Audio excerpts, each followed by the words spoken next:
Hi, welcome to Ever Box Guitar Tuition. So my classic album inspection today is the debut album by the great cult guitarist Michael Lee Firkins. So this album was released late in the cycle of Shrapnel albums. It was recorded in November 1989, it says here on Wikipedia. It was released sometime in 1990. So I'm putting it out on this date because it was around this time. I seem to remember this coming out in my second to last term of college, or the last term of college, spring or summer. So originally, the first I heard of Michael Lee Firkins was the song Laughing Stacks was featured on the flexi disc of Guitar Player. So back in the day, the Guitar magazine, Guitar Player being the oldest and the most well-known one, a flexi disc was a really kind of a floppy piece of plastic record that was very poor quality, but you gave them away free and you could play it on your turntable. It'd make a horrible grinding sound. You put it in because the plastic was just so soft. You go, but then the music would come in, and you got the vibe. There was a cool Satriani and Vi ones around this time as well, Blue Powder and A Crush of Love.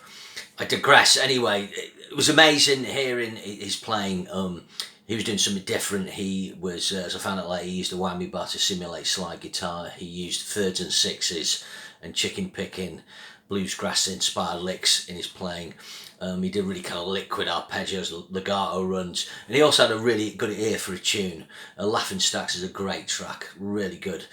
Another thing jumped out about this album as well is the production's cut above other Shrapnel releases. As we all know, or as you may know, Shrapnel Records from 1986, the Shred albums sound universally really bad production. I think by this time they'd obviously maybe got some better gear. It's recorded at Prairie Sun Recording Studios, the usual place I always did it, but something different about this, instead of having very busy players on, he's got James Kotak on drums, the late great James Kotak, really good bottom feel, great swing, and Jeff Peelson on bass, who plays in Dokken, of course, and many other things, and it's just a really good bass player, a really good musician. So the rhythm section is really good, really tight, but not too intrusive.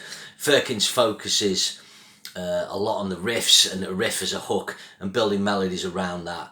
Let's go through the tracks. Like I say, it opens with Laughing Stacks. This is a great track. If you're looking for all-time great instrumental rock tracks of the 80s, going in the early 90s, I think this is one of them. In another bigger label, in another era, this album could have been a lot more popular. It could break out. Really good, great breakdown in the middle of this. It's just such a good feel. It's just a classic sort of 12-bar blues Mixolydian type vibe. Now you've got 24 Grand Avenue. This makes really good use of his hybrid picking technique. He's one of the guys to really introduce this more into rock shred guitar, using his bar to bend sixes and things like that, and just get that lap steel effect.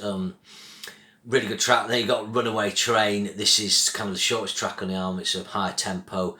Again, top chicken picking lick on this. I think he's a big Albert Lee fan. Albert Lee and Jeff Beck, really. So that's good. You got Cactus Cruise. A little kind of slinkier vibe on this. A little cleaner. Again, really good pocket on this. Very good track. Really good. Doesn't have to stay. It's welcome. Your first two tracks are over 4 minutes, but the other two are just over 3. I have a golden rule with instrumental guitar music from the time. You need to keep your length of the album down. This is 9 tracks. It's 40 minutes. I actually think some of it's a bit too long. But if you take Surfing with the Alien, for instance, that's 38 minutes. You've got 8 normal length tracks and 2 short ones. Maximum Security, Edge of Insanity, they're all a sensible length. People don't want to hear 9 minutes of shredding. I don't. I think that's what I didn't like about Time Odyssey by Vinnie Moore. It was like 60 minutes long. Anyway, side 1 of the original vinyl, I had that. I wish I had it now because it's probably worth a lot of money. Is Deja Blues. So this is like his take on the blues. It's really cool. Sorry, scratching there. He's using his whammy. He's doing a cool lick. He's got simulating slide licks. Really, really cool, harmonies on it. He does something with the blues format on this. 6 minutes 27 is maybe a bit long. It could have been a minute shorter.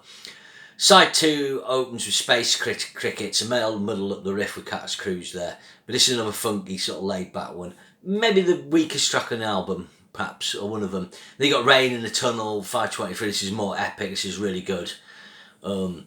He plays more minor key changes on this. Really nice. Then you got Hula Hoops again. Maybe not, probably the weaker track on the album. And then it finishes with the Sargasso Sea. This is a kind of epic ballad that builds up. Beautiful solo in this. Not on, might be this track. There's just one track. I can't remember where he just bends a note. And then gets a bit of a pinch of vibrato. And so many players just wouldn't have done that at the time. They would feel they had to play more, where he literally just kind of teases one note for quite a long time. So he's very mature player. He was from Nebraska, or is, I think, Omaha. So it's from a kind of different part of America, different culture. So yeah, this is a really good record. I'd easily give it an 8, maybe a 9 out of 10. It's one of the best instrumental guitar albums of its time. You may not have heard it. A lot of people will have heard Maximum Security, or would listen to the Becker and Freeman and Vinnie Moore and things like that. But this is the focus is very much on songs.